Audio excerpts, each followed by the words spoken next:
বর্ষার বৃষ্টিতে আপনার বেগুন গাছ বেশ তরতাজা দেখাচ্ছে, তাই তো? কিন্তু খেয়াল করেছেন কি, হঠাৎ করেই সুন্দর ডগাগুলো কেমন নুয়ে পড়েছে আর ফলগুলোতে দেখা দিচ্ছে ছোট ছোট ছিদ্র। বর্ষাকালে বেগুন চাষিদের সবচেয়ে বড় শত্রু কিন্তু গাছের আড়ালেই লুকিয়ে আছে।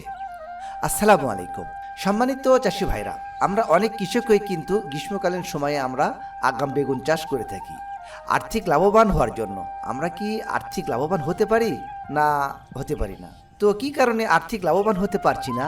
লাভবান আমরা এই কারণে হতে পারি না, কারণ গ্রীষ্মকালের সময় যদি আমরা বেগুন চাষ করে থাকি সেক্ষেত্রে বেগুনের ফল এবং ডগা ছিদ্রকারী পোকা এত পরিমাণে আক্রমণ করে থাকে যে এই পোকাগুলো কিন্তু আপনারা কীটনাশক দিয়ে অনেক সময় দমন করতে পারেন না। তো আজকের এই ভিডিওতে আপনাদেরকে খুব ভালো মানের এবং ভালো কোম্পানির বেশ কয়েকটি কীটনাশকের সাথে আপনাদেরকে পরিচয় করে দেব, যেগুলো স্প্রে করে আপনারা কিন্তু অতি সহজেই বেগুনের ফল ও ডগা ছিদ্রকারী পোকার আক্রমণ দমন করতে পারবেন।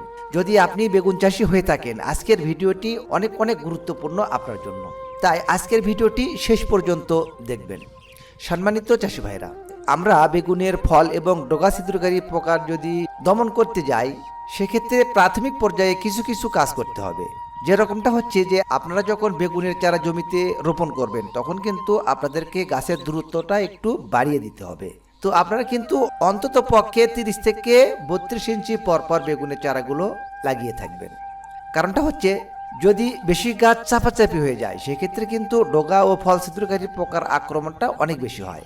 আবার দ্বিতীয় নম্বরে যে কাজটা করতে হবে সেটা হচ্ছে, যখন আপনার চারাটা ধীরে ধীরে বড় হবে তখন কিন্তু আমাদের নিচ থেকে যে ডালগুলো বের হবে এই ডালগুলো কিন্তু কাটিং করে দিতে হবে এবং পাতাগুলোর নিচ থেকে কিন্তু কেটে দিতে হবে, যাতে বেগুন ধরার পর সেই বেগুনের ডাইরেক্ট ঔষধ যেয়ে পড়ে। পাতা অনেক সময় বেশি হলে বা ডালপালা বেশি হলে কিন্তু বেগুনটা আপনার পাতার ভিতরে লুকিয়ে থাকে। আপনি যে কীটনাশকটা স্প্রে করেছেন সেটা কিন্তু বেগুনের ভেতরে স্প্রে লাগে না বা স্প্রে ভরে না, এ কারণে কিন্তু 100% যে রেজাল্ট সেটা কিন্তু আপনারা পান না। এ কারণে পাতা এবং ডালপালা কেটে দিতে হবে। আর তৃতীয় নম্বরে যে কাজটা করতে হবে সেটা হচ্ছে, আগাছা কিন্তু সবসময় আপনার জমি থেকে পরিষ্কার করে রাখতে হবে।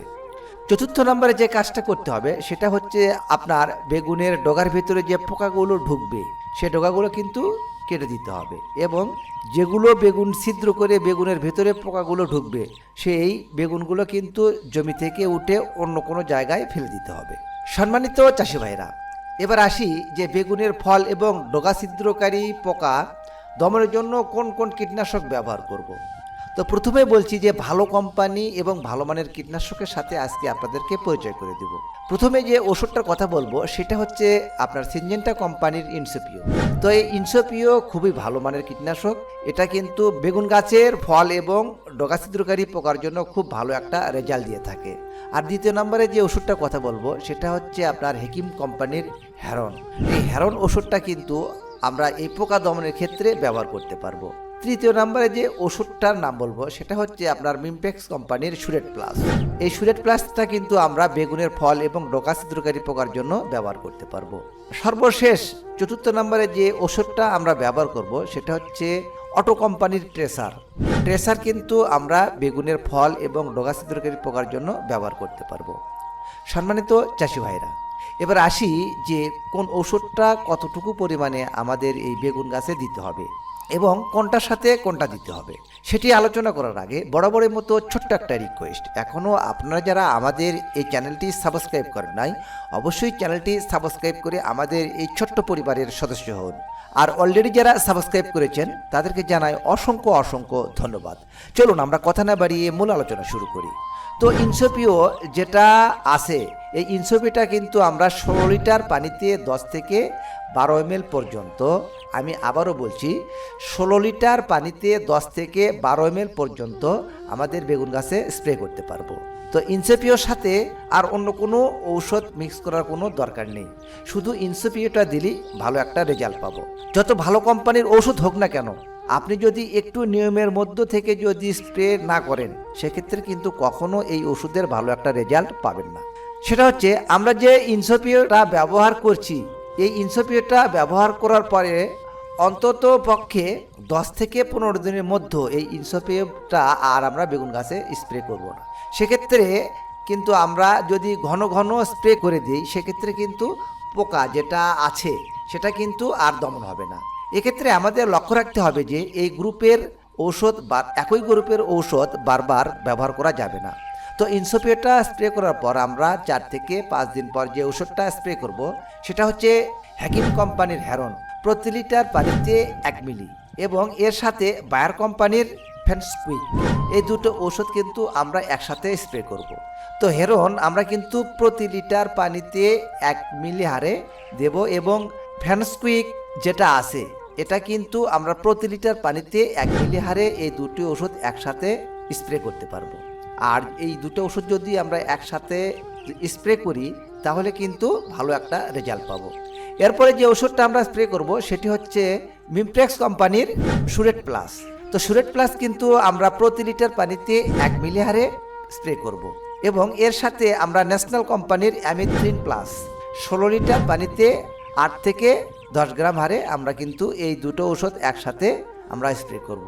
তো এই ওষুধগুলো স্প্রে করলে আশা করা যায় আমরা কিন্তু বেগুনের ডগা এবং ফল ছিদ্রকারী পোকা দমন করতে ভালো একটা রেজাল্ট পাবো। তো যখন দেখা যাচ্ছে যে কীটনাশক দিয়েও আমরা আর এই ফল ছিদ্রকারী পোকাগুলোকে সহজে দমন করতে পারছি না, তখন কিন্তু আমরা জৈবের দিকে একটু যাব।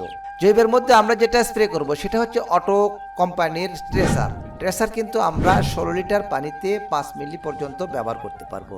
যদি পোকার আক্রমণ একটু কম হয় সেক্ষেত্রে কিন্তু আমরা 3 থেকে 4 মিলি হারে 16 লিটার পানিতে ব্যবহার করব, এবং পোকার আক্রমণ যখন বৃদ্ধি পায় বা বেশি হয় তখন কিন্তু আমরা 16 লিটার পানিতে এই ট্রেসারটা 5 মিলি হারে কিন্তু ব্যবহার করতে পারবো।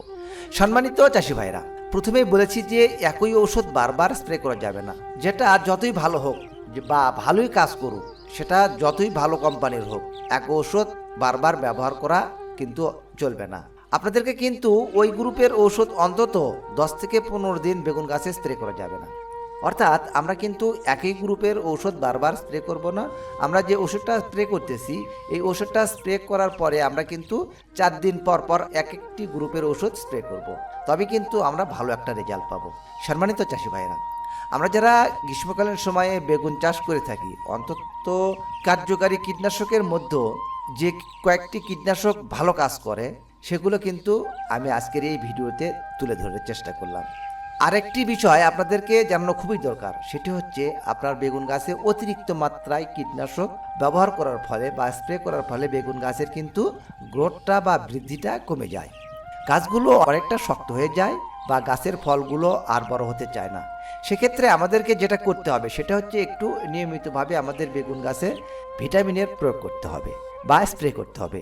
এখন বলবেন যে কি ভিটামিন প্রয়োগ করব, সেক্ষেত্রে আমি বলবো আমরা 10 দিন অন্তর অন্তর আমাদের কিন্তু এই কীটনাশকের সাথে আমরা এনপিকে অথবা গ্রিন প্লাস আমাদেরকে এই বেগুন গাছে স্প্রে করতে হবে। সেক্ষেত্রে দেখা যাবে যে আমাদের গাছের গ্রোথটা কিন্তু স্বাভাবিক থাকবে। সম্মানিত চাষি ভাইয়েরা, আশা করি এই কয়েকটি ওষুধ যদি আপনি আপনার একটু নিয়ম মতো ব্যবহার করে থাকেন সেক্ষেত্রে কিন্তু অতি সহজেই বেগুনের ফল এবং ডগা ছিদ্রকারী পোকা দমন করতে পারবেন। আজকের এই ভিডিওটি যদি একটু উপকারী ও ভালো লাগে থাকে তাহলে অবশ্যই কিন্তু আমাদের চ্যানেলটি সাবস্ক্রাইব করে আমাদের পাশে থাকবেন। এছাড়াও আজকের এই ভিডিওতে কোনো বিষয়ে বুঝতে অসুবিধা হলে অবশ্যই কমেন্ট বক্সে কমেন্টস করে জানাবেন। আমি চেষ্টা করব আপনাদের প্রশ্নের উত্তর দেওয়ার জন্য। আমাদের চ্যানেলে ফসলের রোগবালাই ও পোকামাকড় দমন ব্যবস্থাপনার উপর অনেকগুলো ভিডিও আছে, প্রয়োজনে আপনি দেখে আসতে পারেন। আজকের ভিডিও এই পর্যন্তই, কথা হবে পরবর্তী অন্য কোনো নতুন এক এপিসোডে। সে পর্যন্ত সবাই ভালো থাকুন, সুস্থ থাকুন, আল্লাহ হাফেজ।